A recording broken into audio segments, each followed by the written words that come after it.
Hey everyone, Rascal here. And Mama, welcome to our podcast. Today we're covering the first movie in the prequel trilogy of Star Wars, The Phantom Menace. When the evil Trade Federation plots to take over the peaceful planet of Naboo, Really Jedi warrior Qui-Gon Jinn and his apprentice Obi-Wan Kenobi embark on an amazing adventure to save the planet. That's what they call it, an amazing venture, huh? Yeah. I guess they have to be nice about it. Now, we know that the reputation the prequel movies have is that amongst a lot of the Star Wars fans it's considered the worst trilogy. Now, I don't know if that's changed with the new Disney trilogy. It depends on who you ask. But when we saw these movies, we know they're not on the same caliber as the original trilogy, but it was a good idea to show what led up to, the Empire and Darth Vader and how all these things came to be. So it's sort of more or less like a origin story with a bittersweet ending, I guess. I don't agree in terms of being the worst trilogy. I personally liked it. Hayden Christensen, to me, did a pretty good job. I know that in terms of the acting, they were probably looking for people to be as strong or the same as Carrie Fisher and Mark Hamill and Harrison Ford, but these were not the same actors. You had Natalie Portman and Hayden Christensen, as I mentioned.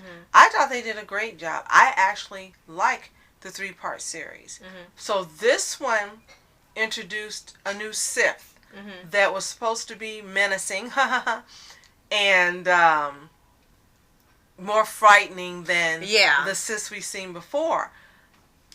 Darth Maul became really popular for some reason. Yeah. With the little knots on his head and stuff. He became really, really popular. Yeah. I didn't understand why, but he was seen as a really cool Sith with totally and completely was not the intention of this movie is to have him be cool and well liked, but that's what ended up happening. Right, and the same thing happened with Boba Fett. He's supposed to be a bounty hunter trying to kill the heroes, and he's one more iconic characters than the actual main characters. So it's funny how people, gravitate towards these different characters, and they're just meant to be one thing, and they end up being way more.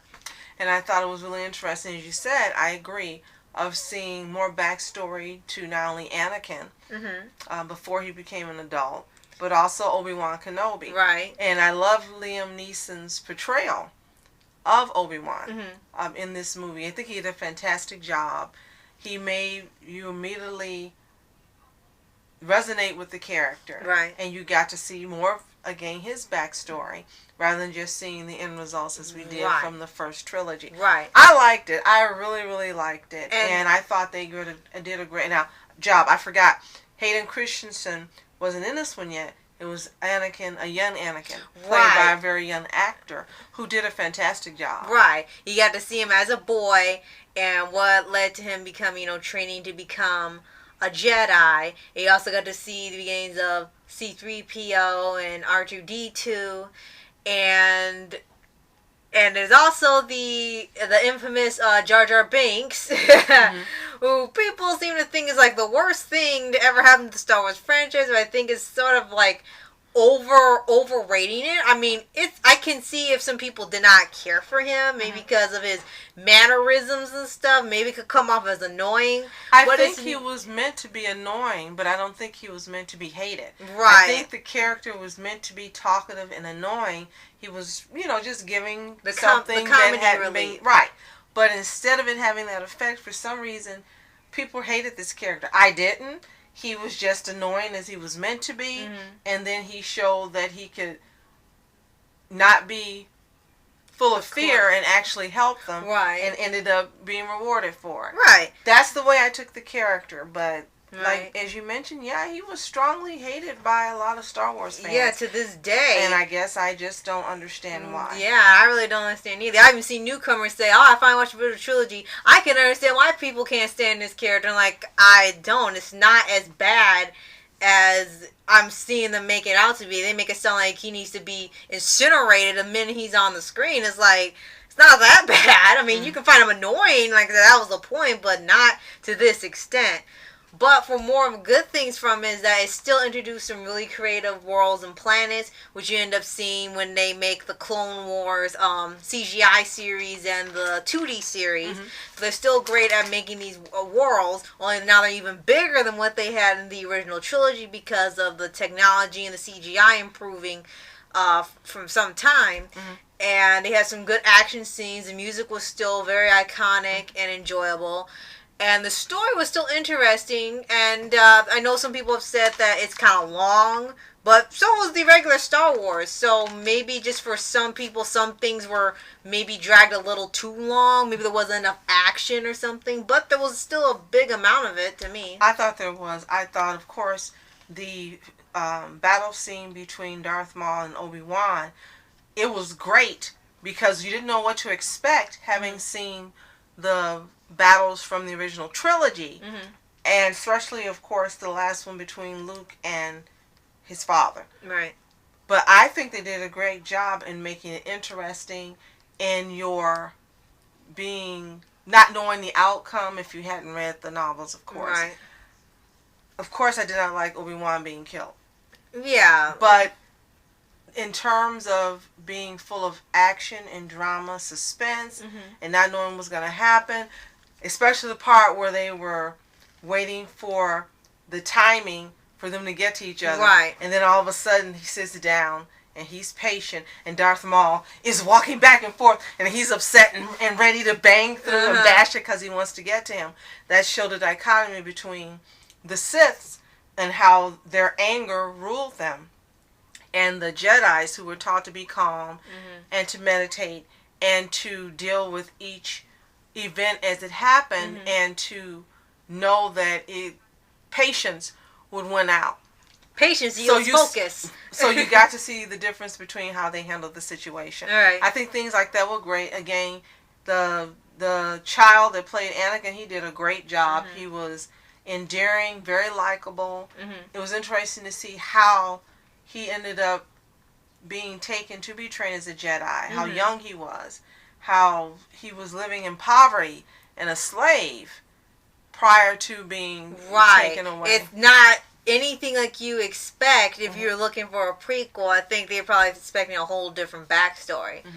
But yeah, to put it frankly, it's really not. I thought it was really good. Yeah, I don't think it's the worst thing in Star Wars. I mean, depending on, your opinions with the current trilogy with Disney or this one, everyone is free to think how they think. They might not like this one, they might not like the new one.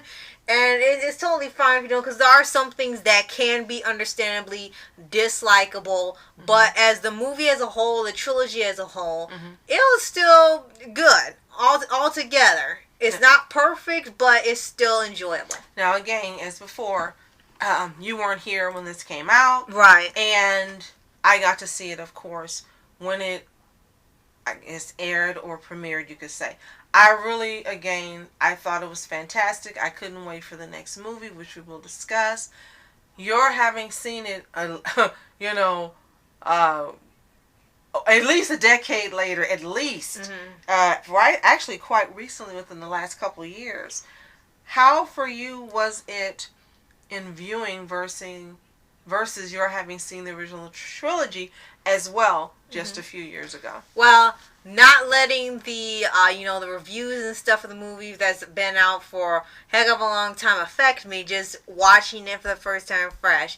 I really didn't understand a lot of the criticism, because like I said, it's standard as the worst thing in Star Wars besides Jar Jar and the holiday special. But really, learning the story for Anakin and Obi-Wan and how it got to these events for the original trilogy is still interesting. Even if it takes 3 movies to tell the story, and there's even things they probably still have to cut out because there's just so much in there, and if they think you put any more, people leave the room. But I thought it was still really engaging, still action. It does have a different feel from the original trilogy, but it was still entertained. It was still a Star Wars engaging, movie. Yeah. It felt like a Star Wars movie. It looked like a Star Wars movie. Right. 2 things I would love to bring up. One, Natalie Portman. And I remember when I originally saw this in the theater, somehow, some way, I have figured out that she was Queen Amidala. She was playing her servant, but I don't know how I knew it was her. But I think, she did a fantastic job. She's a great actress, and she did a fantastic job. And number two,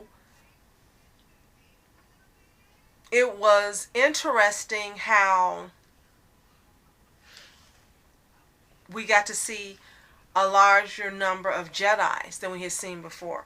And as I mentioned in another podcast, you had Samuel Jackson, who appeared as a Jedi. There hadn't been Jedi of diversity before in the Star Wars movie. So he, from what I understand, he was like, put me in the movie, put me in the movie, put me in the movie, put me in the movie. They put him in the movie. And he's Samuel Jackson. And Samuel Jackson wants to be in your movie. You find a way to put him in the movie. Right. He was fantastic. You got to see he and Yoda and the rest of the men who were in charge of the training and deciding and decision making. Again, I thought it was great. You got to see a younger actor play Palpatine before he became the Emperor. You got to see how he was prior to that and the relationship he had with Amidala. I found it vastly interesting. I found it great. It answers so many questions that I didn't know I had. But it was like, oh, okay. Oh, wow, really? And those things that I didn't know needed to be answered were answered. So personally, I think George Lucas did a great job. It was fantastic. And again, I was really excited to see the next one. So that's it for me. I know you guys have seen this movie. Tell us what you think in the comments below. If you were disappointed in the beginning of the second trilogy with this movie, or if you were excited as I was to see more Star Wars and to see more backstory on characters you weren't exposed to in the first trilogy. Right. So, thank you so much for watching. Tune into our next podcast. I'm Rascal Entertainment. And I'm Mom Entertainment. Have a fantastic day. Peace. Man, who the hell are you? What you wanna do? Well, man, it's on you. Man, it's on you. Hit her in my dreams. She was my queen. A castle in the mountaintops, rivers and streams. Plucking sunlight from the sky in my pocket. Give it to